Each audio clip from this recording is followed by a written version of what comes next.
Buenas noches, mi nombre es Raquel Pérez, estudiante de la Universidad Fermín Toro, estudiante de Ciencias Políticas. Hoy les voy a hablar sobre la cátedra de Opinión Pública con el profesor Grimalrea.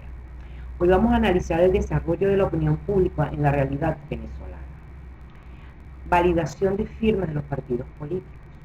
El llamado procedimiento de legalización de los partidos políticos técnicamente es un nombre incorrecto. En realidad, el procedimiento que inició el CNE es de renovación de nóminas de militantes de los partidos políticos. Las condiciones impuestas por el CNE para el procedimiento de renovación de nóminas de los partidos son arbitrarios, pues se establecieron condiciones muy difíciles de cumplir.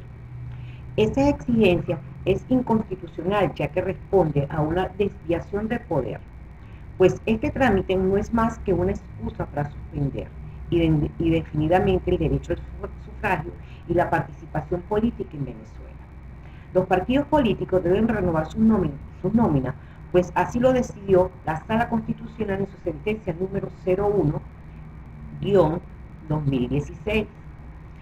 Al interpretar el artículo 25 de la Ley de Partidos Políticos, reuniones públicas y manifestaciones, la Sala Constitucional concluyó que el partido que no haya obtenido el 1% de los votos válidos emitidos en una elección de carácter nacional deberá renovar la nómina de integrantes para su legitimidad.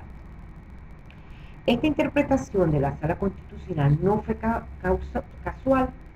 Como se recordará, la estrategia de la oposición en Venezuela ha consistido en postular candidatos a través de partidos políticos conocidos como Mesa de la Unidad Democrática, con la cual hay partidos que no han participado directamente en elecciones y que por eso estos deberían renovar su nómina.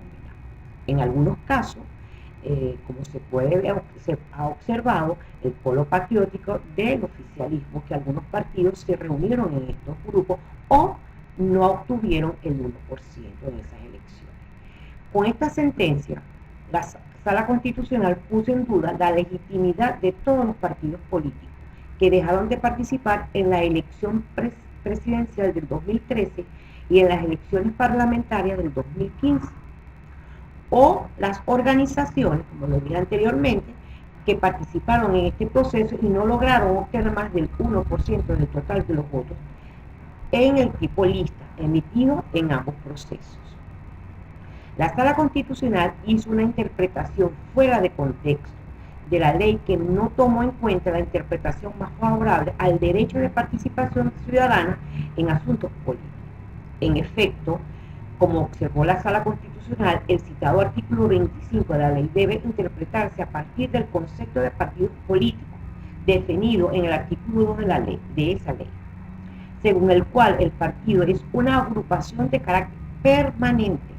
Esto significa que el partido debe ser una organización que de manera continua participa políticamente. Con esto, la ley distingue a los partidos de las organizaciones que pueden constituirse para fines específicos y temporales. El citado artículo 25 obliga a los partidos a renovar sus nóminas al inicio de cada periodo constitucional, precisamente para controlar que esos partidos sean una organización permanente. Si hay partidos que no han obtenido el mínimo del 1% en las elecciones correspondientes, entonces el deber de renovación aplica a través de la recolección de apoyo de sus militantes, en proporción cuando menos igual al 0,5% de electores. Por último, la Sala Constitucional agregó al artículo 25 algo que tampoco ese artículo dispone, que mientras se lleva a cabo la renovación, los partidos políticos quedan temporalmente inhabilitados de participar en asuntos políticos. Lo cierto es que hasta tanto no se cancele el registro de partidos, o se actualice el registro de los partidos bajo la supuesta del artículo 32 de la ley, el partido puede ejercer plenamente sus derechos. El trámite de renovación de la nómina de los partidos tampoco puede interpretarse de una manera aislada de otro hecho, las elecciones regionales. Según el CNE, las elecciones regionales se encuentran suspendidas hasta tanto no se culmine el trámite de renovación de los partidos políticos. Esto viola la Constitución. En efecto, lo primero que hay que reconocer es que el CNE está violando la Constitución al no haber convocado a elecciones regionales en el 2016, a pesar de no haber convocado a las elecciones regionales 2016, a pesar de que los mandatos de las autoridades regionales vencieron en diciembre de este año. Con su omisión, el CNE hizo algo que nadie puede hacer: prorrogar un mandato popular negando el derecho al sufragio para la elección de nuevas autoridades. Lo segundo que hay que señalar es que el CNE no puede definir su deber, ya violado, de convocar a elecciones regionales, excusándose en el trámite de renovación de las nóminas. Pues debe de convocar elecciones, no puede diferirse. Segundo, pues a todo evento, el trámite de renovación de nóminas no afecta los derechos de los partidos, que deben renovar sus nóminas, ni por supuesto los derechos de los partidos que no deben cumplir con ese trámite, como son el PSUV, Puente y la MUD. Si tratamos de valorar todos los hechos anteriores de manera conjunta, podemos ver cómo hay suficientes indicios de que no encontramos ante lo que se conoce como desviación del poder. Así, el trámite de renovación de la nómina de los partidos no es más que una excusa para diferir las elecciones regionales. Hay que recordar que ese trámite está impuesto en la ley a comienzos de cada periodo y que desde el 5 de enero del 2016 la Sala había establecido los parámetros para cumplir con esa renovación. El retraso del CNE en adelantar el trámite de renovación ahora permite diferir la ya diferida convocatoria de elecciones regionales. Ahora vamos a hablar sobre la opinión de los posibles candidatos a la presidencia de la República, o sea, cómo están evaluados estas manifestaciones de liderazgo. En el caso de la oposición tiene 4 líderes con respaldo cuantitativo estadísticamente significativo, lo que son Leopoldo López, preso político; Enrique Capriles, gobernador del estado Miranda; Henry Falcón, gobernador de Lara; y Henry Ramos Ayú, diputado de la Asamblea Nacional. En la última encuesta que pude observar, y que es la que más se valora a nivel nacional, es Data Análisis, revela que Leopoldo López se mantiene en el primer lugar de popularidad con el 20,3%. Le sigue Capriles con el 16,5% y Falcón con el 7,1% y Ramos Ayú con el 7%. Estas encuestas fueron realizadas a finales del año pasado, principio de este año. Leopoldo López es responsable de la oposición, que evalúa como un líder fuerte, inteligente y valiente. Su arribo de la primera posición ocurrió después de la derrota opositora en las elecciones presidenciales contra Maduro, cuando López aprovechó la decepción generada por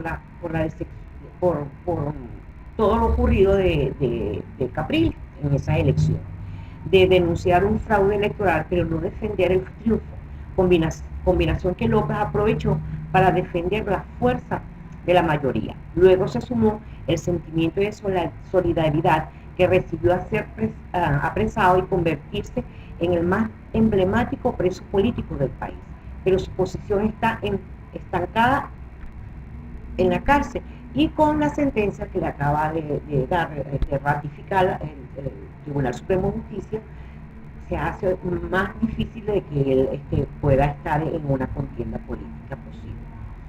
Enrique Capriles, con un 16,5%, está en el segundo lugar. Su popularidad viene de los opositores que apoyan a López. Fue el líder absoluto de la oposición en 2 campañas electorales, en las cuales demostró ser el mejor candidato que tenía.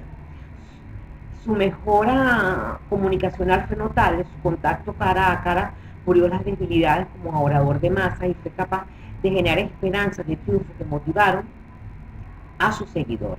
Sin embargo, su popularidad se afectó luego de la segunda elección, lo que se dio espacio a López por unos cuantos años. En el 2016 logró reconectarse con el liderazgo en el pueblo, adueñándose de la propuesta del referéndum revocatorio, que lamentablemente fue troncada por el CNE y por el gobierno, pero la frustración de su bloque oficial tiene costo de popularidad que deberá resolver. Henry Facón, con un 7,1%, su crecimiento es impresionante, crece con el respaldo de los independientes, no de los opositores comprometidos. Su propuesta moderada y su estrategia de expresar posiciones retadoras a algunas decisiones tanto en el gobierno como de la oposición le gana rechazo relevante de los radicales de ambos lados, pero le abre puertas en los moderados, los independientes y los chavistas descontentos, que podrían considerarse los espacios más grandes del mercado. Una fractura entre López y Capriles le daría a Falcón una ventaja de concentración en los independientes. Una elección primaria le exigiría moverlos a votar en un evento en que no solo proclives a participar. Henry Ramos Ayú, con el 7%, su liderazgo proviene y aparece debido a su desempeño como presidente de la Asamblea Nacional, el cual ha sido positivamente evaluado, algo que se refuerza en los opositores por el ataque permanente de Nicolás Maduro, quien la posición aún mejora en su grupo objetivo. Paradójicamente, siendo un político tradicional y de mayor edad, se convirtió en el líder más fresco del entorno político venezolano. Su experiencia, chip y manejo oratorio son superiores al de sus adversarios, pero su salida del spot podría apocarlo, porque lo tiene un reto de mantener ese liderazgo sin muletilla tan especial. Por la parte de la revolución bolivariana, lidera el presidente Maduro, se enfrenta a unos indicadores negativos precarios de su capital político. No solo se aferra al poder, sino que se atreve a soñar en la construcción de la neodictadura del proletariado. Ya no son tiempos del boom petrolero, el país vive una especie de eslave social desbordada inflación golpea con mayor intensidad los sectores más vulnerables del país, sobre todo los extractos C, D y E. Hace que los hogares en condiciones de pobreza por ingresos se incrementan. Esta situación contrasta con los altos niveles de pobreza que afectan más del 80% de las familias venezolanas, al tomar el valor de la canasta alimentaria como referencia para los niveles de pobreza. El tema del diálogo es revelador, solo busca oxigenar a la agotada gestión de Maduro. Sin embargo, los números hablan y manifiestan en la necesidad urgente del cambio. El gobierno, consciente de su desgaste e impopularidad, envía señales al CNE para que construya entramados para evitar cualquier evento electoral del 2017. La revolución convoca más tiempo a tiempo y esperas un milagro en la recuperación económica para luego mirar escenarios posibles en el contexto electoral. La Mesa de la Unidad tiene un desafío de reconfigurarse en la filosofía de acciones en el tablero de la estrategia. La sala situacional de Miraflores ha tenido mayor efectividad. El CNE se mueve en función de la estrategia del presidente Nicolás Maduro. Es revelador en la postura tomada por el organismo electoral, por el tratamiento que le da a la temática electoral regional y municipal. Con el tono displicente, incluso se atreve sin reflexiones necesarias a violar las leyes electorales y continuar su proposición desafiante ante millones, el 80% de los venezolanos que desea un cambio. Sugestión que nos llega en nuestro último estudio de opinión, el 17,9% de la aprobación. Reflexionamos con una lógica racional, una gestión de gobierno con indicadores muy negativos podrá tener la fortaleza necesaria para llegar sin trampas y atropellos en el 2018. El otro tema que nos ocupa serían los posibles escenarios a nivel electoral en Venezuela. La economía venezolana ha colapsado, la democracia dejó de serlo y el país está en proceso de experimentar una ruptura de tejido social. Esa es la situación planteada al iniciarse el 2017. Primer escenario, elección. Frustradas las expectativas del referendo revocatorio y pérdida de la esperanza en el diálogo, al malestar de la población frente a una escasez enorme y una profundización de las crisis, se traduce en una creciente inestabilidad. La hiperinflación campea por sus fueros. En misericordia come el poder adquisitivo de la población. Las manifestaciones populares se entienden por todo el país. La comunidad internacional también se impacienta y el aislamiento del régimen se hace evidente. Los organismos internacionales como Mercosur, la OEA, terminan por pronunciarse, enfrentando a una progresiva ingobernabilidad, fuerza que hasta ahora habían garantizaba la permanencia del régimen. Ya no son capaces de mantener su disciplina interna y reclaman una solución. No están ellos dispuestos a reprimir al pueblo. La anarquía se extiende, la realidad es dura y termina por imponerse. Ante su evidente inviabilidad, el régimen acorralado interna y externamente se le impone una convocatoria a elecciones generales. El rechazo de quienes saben que no tienen dónde correr no basta para impedir el curso de los acontecimientos. En el segundo escenario, para mi consideración, es la recomposición. El oficialismo se enfrenta a un caos, temen ir a las elecciones porque serían barridos y piensan que podrían desaparecer. Las encuestas muestran que cerca del 80% de la población los adversa. Saben que por la vía de represión es imposible controlar la coyuntura. Se establecen prioridades. La primera es conservar el poder. Para lograrlo, deben asumir sacrificios. El presidente Maduro se ha transformado en un personaje incómodo que genera gran rechazo.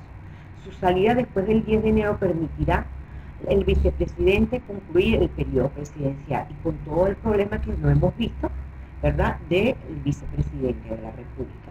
No voy a aclarar ese tema. Saben que no bastaría con la salida de Maduro para mantenerse. Quien asume la presidencia deberá devolverle la cordura política al país, respetando el equilibrio de los poderes y reactivando la economía. En primer caso, tendría que liberar a los presos políticos y hacer las paces con la Asamblea Nacional. En el segundo caso, tendríamos que introducir cambios en la economía, buscar un tipo de cambio único y propiciar mecanismos para estimular la producción de bienes, mitigar la escasez y enfrentar la inflación. La presión internacional se colmaría y los militares verían atenuado el riesgo de una inminente anarquía. Por su parte, el PSV dispondría de un tiempo para reorganizarse y poder continuar desempeñando un rol en la vida política del país. Como tercer escenario, para mí entender, sería la transición. Parece obvio, ¿verdad?, que los casos no pueden seguir por el camino que van sin que termine por producirse un estallido social. Cualquier chispa podría desatarlo. Ya vimos lo que ocurrió con el retiro de los billetes de 100 bolívares. Las figuras más racionales reconocen el riesgo de un caos que podría dar en riesgo la paz de la Venezuela de hoy. La revolución deja de ser viable. Saben que podrían reventar una anarquía imposible de controlar por vía de simple represión. No desea, sin embargo, el régimen una salida electoral inmediata porque entiende que el PSV podría enfrentar una posible extinción. Por eso se opusieron a un referéndum revocatorio antes del 10 de enero que hubiese conducido a las elecciones en 30 días. Bajo tales circunstancias surge la posibilidad de un gobierno de transición. El mundo castrense se muestra impaciente, la prudencia lo aconseja y la circunstancia impone una suerte de espera convenida entre las partes que permite la descompresión de las inmensas tensiones políticas imperantes, un gobierno interino que otorgue ciertas garantías provenientes negociadas. Este gobierno tendrá que estar encabezado por una figura de gran prestigio que se comprometa a no lanzarse en un futuro como candidato presidencial, capaz de introducir correctivos a la gravísima situación económica que asfixia a Venezuela. No es descartable que, teniendo como meta la búsqueda de salidas pacíficas, este gobierno de transición debe promover leyes de amnistía, tal como ocurrió en el caso de las numerosas dictaduras que asolaron a Latinoamérica en la década de los 80. Una solución de este tipo también sería bien vista por los militares y para la comunidad internacional. El país podría comenzar a transitar el camino de un regreso hacia la normalidad y se habría ahorrado interminables riesgos de una violencia desmedida. Buenas noches, hasta luego.